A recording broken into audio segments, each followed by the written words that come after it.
All right, guys, welcome to the Nice Guy TV. This is the first time I've used this term, and when I've used it yesterday on a live stream, I liked it kind of more. So the purpose of this video is to share with you what is the nice guy pattern's number one greatest fear. What is it that the nice guy is afraid of the most, and how is it driving his behavior from the unconscious? So by the end of this video, you will actually understand why this fear exists, how it emerged, and in fact, what you can do with it. So I did this very video yesterday. It was the best live stream I have ever done. But unfortunately, after 19 minutes of streaming, I have discovered that I had no sound on. So I had to delete the whole thing, and I'm doing it all over again. So let's go. So the nice guy's greatest fear.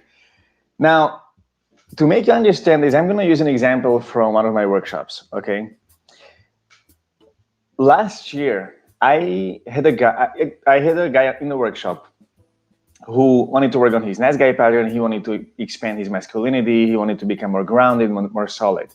And there was one exercise during which he was an insane exception to the entire group. Okay, so what we do in this workshop, and what one of the exercises is that I stand a man and a woman in front of each other, and they stare into each other's eyes for a couple of minutes. And this, in and of its own, is an activity that increases emotional tension.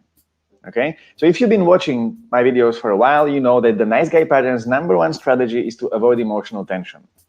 When nice guys experience emotional tension, what they do is they try to make a joke, or they try to somehow smile so that they at least appear that they're comfortable, and that they at least make themselves feel that, yeah, nice, everything is okay.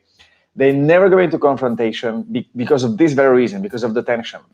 So doing this exercise where these two people are standing in front of each other is a perfect way to trigger the nice game pattern in a very light way. And every guy has a little bit of a fake smile when he does this for the first time, because no one does this, like how often do you have an opportunity to stand in front of a woman and look her in the eyes for a couple of minutes? So everyone gets triggered in the beginning. But this guy had an amazing fake. Like this guy went into like this. And he was in this. And he was standing there, and I was next to him, and I was asking, so how do you feel, man? And he was like, I'm okay. I'm calm. And it was so obvious for everyone in the room except from him that it was mind-blowing. It was literally mind-blowing. He was not aware of that, yet he's one of the smartest people I know. He reads loads of books. He's into self-development. He does intellectually, he's doing advanced psychology work, like Carl Jung shadow work and this kind of stuff, but he doesn't feel it. So it's all intellectual. And when he was in this workshop, actually he could see that for the first time. So we told him, so see if you can stop smiling. I proposed to him. And he tried to put the fake smile down, but he couldn't go beyond lowering it by 30%. Like even he was here, he could go only here. And still the fake smile was there, and it was super powerful. When I told him to go all the way to have a blank face, to be completely neutral, he said that it feels aggressive. He said that it feels arrogant, and he doesn't want to do that to those girls. And those girls were telling him that, dude, this looks normal. Like, this is what you look like normally. You feel so much more grounded, so much more powerful, so much more solid when you are like this. He's like, yeah, but it doesn't feel good. It feels weird. We have everything on the camera. So everything stops. Then we do the video breakdown, and the guy sees himself on the camera, and he literally goes like, oh my God, was that? Like, do I really look like that when I do it most of the time? And we were like, yeah.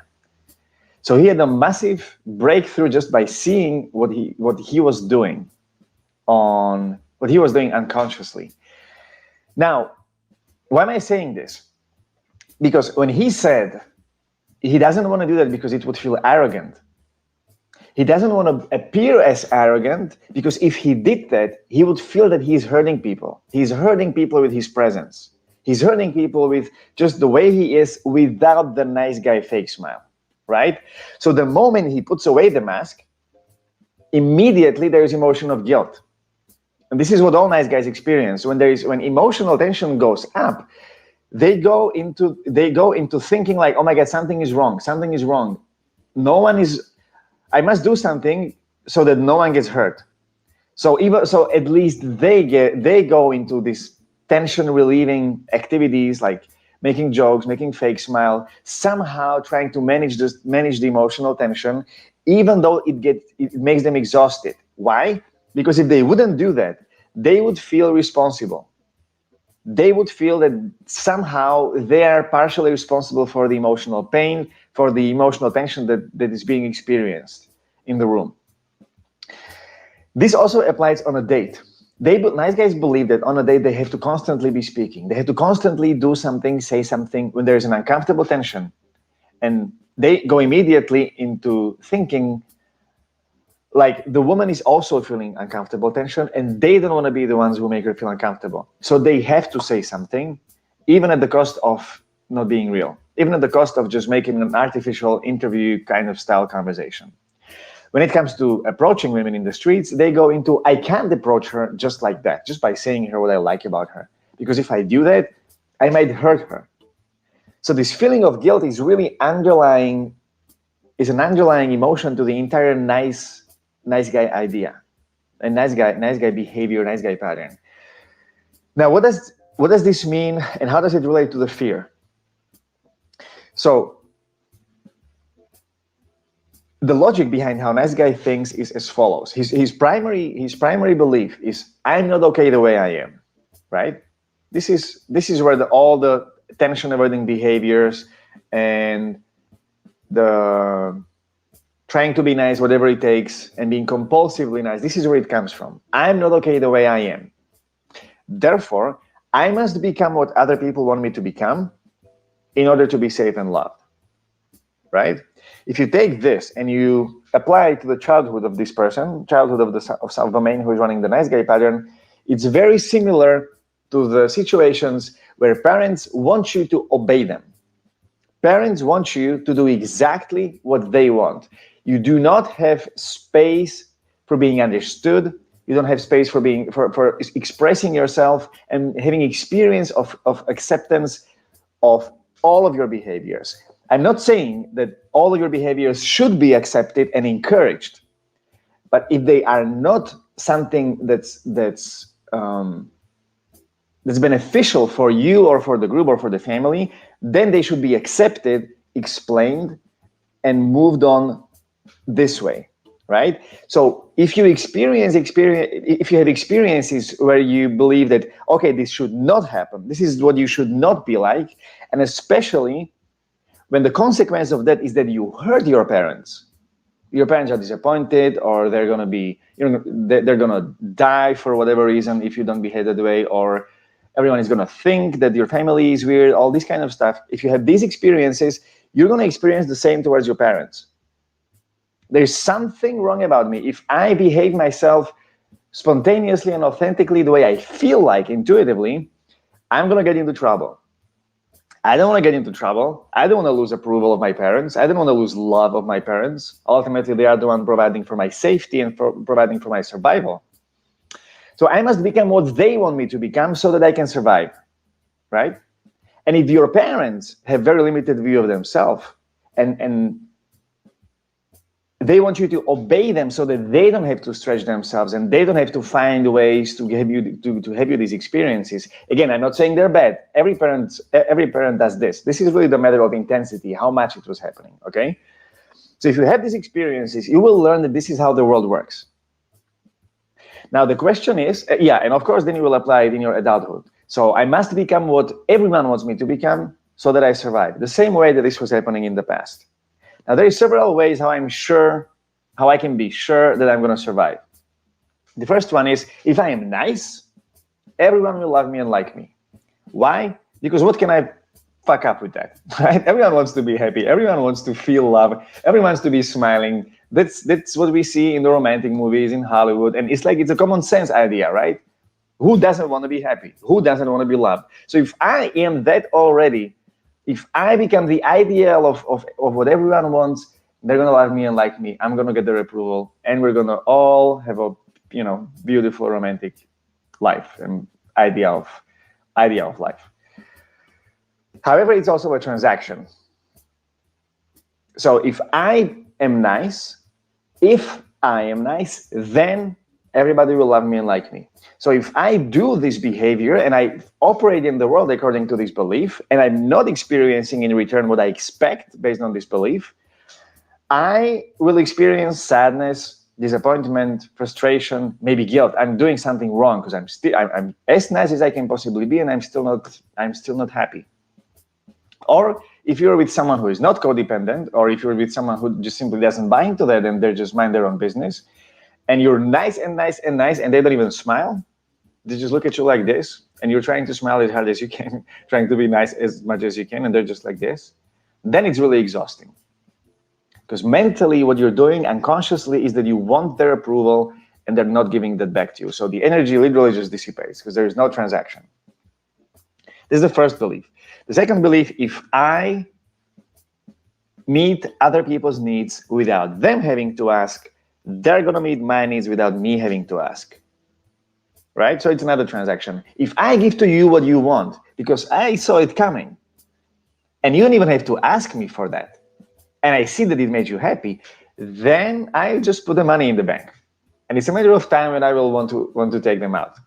And if I go to the and I'm using the metaphor, and if I go to the ATM and there is no money, which means that I don't get in return what I expected and what I wanted, I'm going to be pretty pissed off. But because I cannot show the anger, I cannot show the disappointment, I cannot show the frustration, because it would completely ruin my idea of being nice and perfect, I will have to suppress that in the unconscious and keep going with my fake niceness and compulsive niceness. I know it's not a choice, but I'm using these blunt terms for simplification. So that's the second one. If I meet other people's needs without them having to ask, they're going to meet my needs without me having to ask. If you are living on this earth for longer than 17 years, you will probably experience one of these. You were going out with a girl.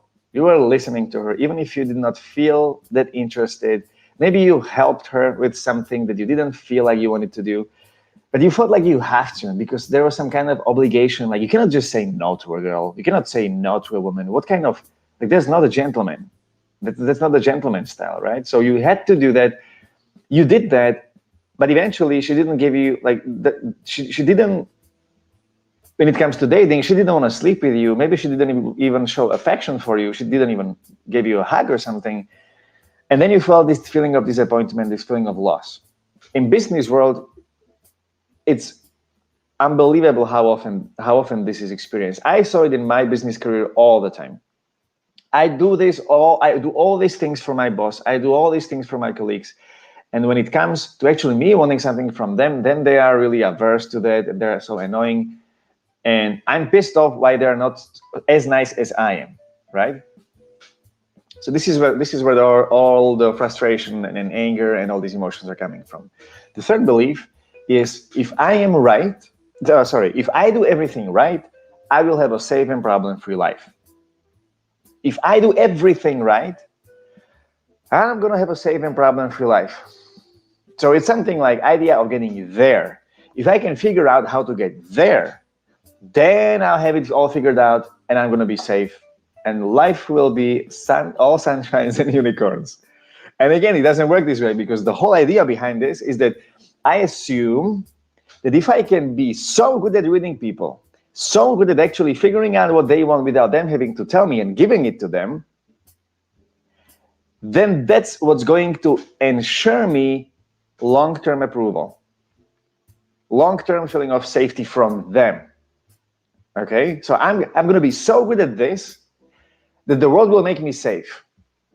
This is the same thing in a simplified way. I'm going to say it again because it's rather a long sentence. If I can become so good at reading people and knowing what they want and giving it to them, then I'm going to have a safe and problem-free life because I'll have their approval on demand. anytime I want. And because this is the idea of safety, receiving from the outward, not from the inside, it simply cannot work. The only real feeling of safety is the feeling you can get from the inside. The only real feeling of control over life, of being in charge of your life, is the feeling you can get from the inside. And it's the same with the approval and love. The only feeling of love is the love you can get from the inside. Therefore, Lester Levinson, Yogananda, Jesus Christ, all big spiritual avatars of history are saying the only way to feel love is to give love. The moment you want love, it's wanting approval, and that's causing you trouble. Because when you want approval, you're becoming transactional, and it all goes to shit. So now getting back to the nice guy's biggest fear. Every person's psyche is in balance all the time. Okay? There's your conscious part and there's your unconscious part. The person who is whole and the person who feels whole and who has this charisma, and it feels like he's very spontaneous and it feels like he can just say anything and it doesn't feel offensive, is a person with a lot of acceptance, who experienced a lot of acceptance for what's in his unconscious. He's not fighting himself, right? In the nice guy pattern, when you take the niceness away and you ask a nice guy what he would be, like what was his worst nightmare, if he could not use niceness at all, ever, what you would discover that he's afraid that his true nature is hurting people. He's afraid that he would discover that if he let go of all the control and all these mechanisms he's been building up his entire life, his true nature is bad and evil, and he is in the world to hurt people and to cause damage. And it's so deep that he doesn't even want to acknowledge himself. He doesn't want to acknowledge this for himself. So he's hiding it from himself, and he's putting a thick social mask of being nice, right? Because that's the exact opposite of that. I'm nice and loving. And he says, even though I feel like shit, even though I feel like I hate everyone, in fact, even though I actually hate you, when I speak to you and I look into your face, I'm so good that I can suppress all this hate and despite that, behave as if I was nice and loving. And then I leave, and then I'm gonna go into anger outbursts. This fucker. And and from the nice guy perspective, I'm gonna be proud for this. I'm gonna be like, I'm gonna see this as a virtue, right? So the nice guy sees niceness as a virtue. It's on the behavioral level. But the real virtue is kindness and love, right? It's actually feeling those things. It's actually believing those things. It's being nice because I want to be nice, not because I have to be nice. Anytime I have to be nice and I feel this emotional tension, what happens is that there is this unconscious part of myself, this repressed anger, digging on the door of the conscious, wanting to be processed, wanting to be released. So staying in the conscious unconscious Jungian perspective, from this angle, this evilness and this badness is really expressed, or is really hidden in the unconscious as anger, right? If you really took away the niceness and you just let the, and I'm going to use these terms just to communicate the message metaphorically. And if you just theoretically let the evil and bad part there, what would happen is that it would be outraged. It would be angry, right? And this anger as an energy, when it's completely undirected and when it's completely let to show itself in the world, it has destructive nature, right? And the destructive nature of anger only comes from the fact that it's driven by fear. If you had these experiences in the past, in the childhood with your parents or with your environment, with church, and wherever you got your nice guy pattern, you had a massive amount of fear of being rejected, right? You felt like, no, you cannot be this way. and therefore you must become someone else. And you're like, oh my God, this is terrible. What do I do with this? There's massive amount of fear of survival, because if those people who are the ones that you are supposed to depend on, they do not provide for you this feeling of psychological safety, there's a massive amount of fear. And before you go into apathy and before you give up, you're gonna get angry. You're gonna get angry first. You're gonna fight for yourself, right? But I did not mean that. You don't understand me. I'm not responsible for this, almost. And this anger, if you've been continually pushed into disobedience, and if you're continually pushed into this idea of you have to be nice, you have to be polite, you have to obey, eventually you will give up. But you cannot really destroy the anger, because you cannot destroy an emotion. The only thing you can do with it, if you don't express it or if you don't release it, is that you will push it in the unconscious, convincing yourself that it's not you. And when you convince yourself it's not you, it's still gonna be there, but it's gonna be in the unconscious, driving your life from back there. So one of the greatest challenges for nice guys is to actually even acknowledge that they have all this anger repressed, and that they have all this rage and even hate. And there's nothing judge-worthy about that, because everyone has that. Every person in the world is angry, even has anger and experiences anger, even Mother Teresa, even Pope, even Jesus. And it's in the Bible. If you want, you can study it. So the anger is simply there. It's impossible that you're not angry. Anger is a defense mechanism of an ego. It's a defense. Anger is a defense mechanism that actually helps you to survive. That's why we are here in year 2021 and we haven't, died, and we're still here as human race. So it's normal. The thing is, can you accept the anger? Can you acknowledge the anger? And can you allow yourself to feel the anger and notice what kind of thoughts the anger is generating, and accept it for yourself first, that you are an angry person, that you have these outrageous emotions, and you have these outrageous thoughts. Because no amount of approval from the outside will ensure that you will be able to process this.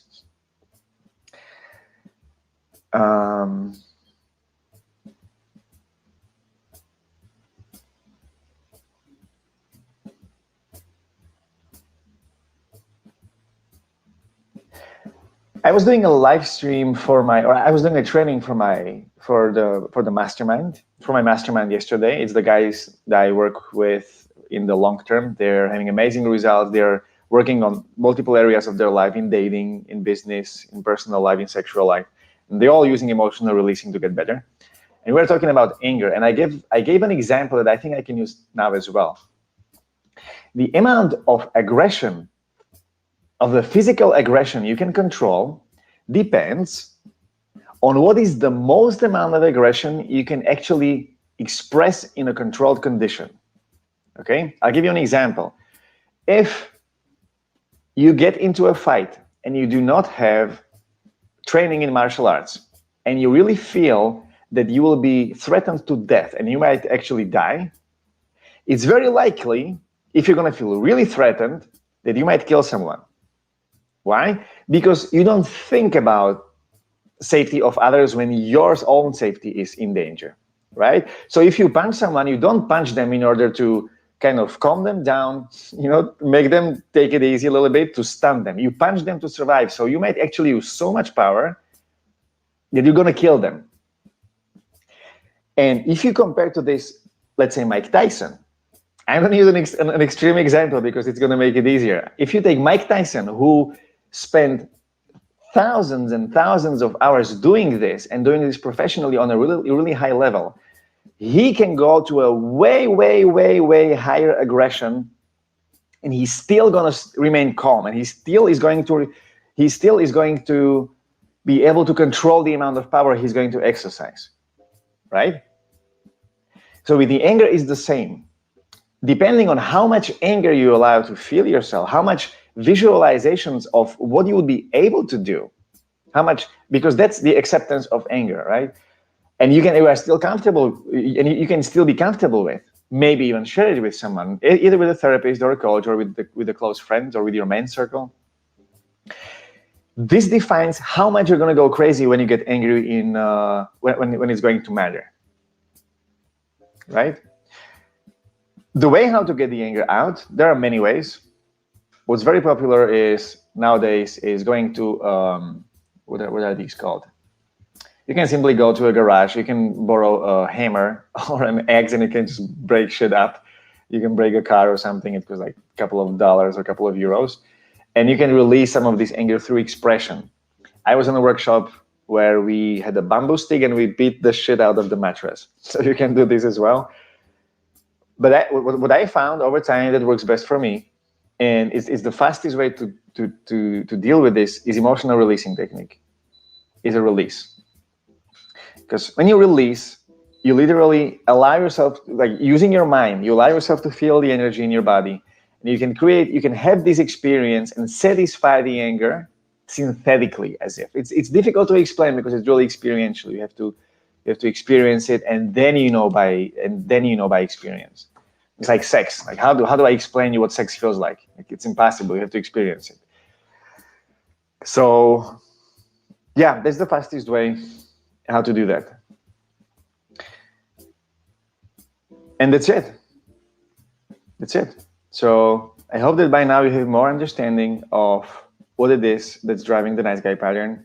Before I wrap up, I want to assure you that no matter how heavily you think that you're bad, or that you might be evil, or you might be wrong, or you might be a failure as a human being, as a person, I want to assure you that it's all crap. Okay? It's not true. It's a pattern. It's a habit of thinking. If you're a child and you were guilted constantly, child is naive. Child doesn't give a fuck. Child just loves everything that's being shot at him or at her. So what happens is that the child will rearrange its model of the world in a way that's going to fit what it's experiencing through unconditional love and acceptance of everything that is being told. Until the year of 7, you are unable to reject the belief. Everything you're being told to, you internalize. So if you are experiencing this fear that you might be wrong, that you might be evil, you might be bad, and all these ideas, it's a belief. It's a pattern. It's all driven by repressed guilt. It's driven by repressed anger. It can be worked with. It can be released, and you can increase the amount of joy you're experiencing tremendously. All you need to do is just commit to it and just put in the work, and you can have the life you want. So thank you for being here. I went longer by only 17 minutes. So hopefully I'm going to cut it short the next time. So thank you for showing up. And if you have any comments, I don't see any comments right now. If you have any comments or questions, just feel free to either reach out to me or write them in the comment section. I'm going to respond to all of them immediately. Right now, there are no breakthrough sessions because the program that I'm running, that I was talking about in the past, is full. So that's it. Have a wonderful rest of the day, and I'm going to talk to you soon.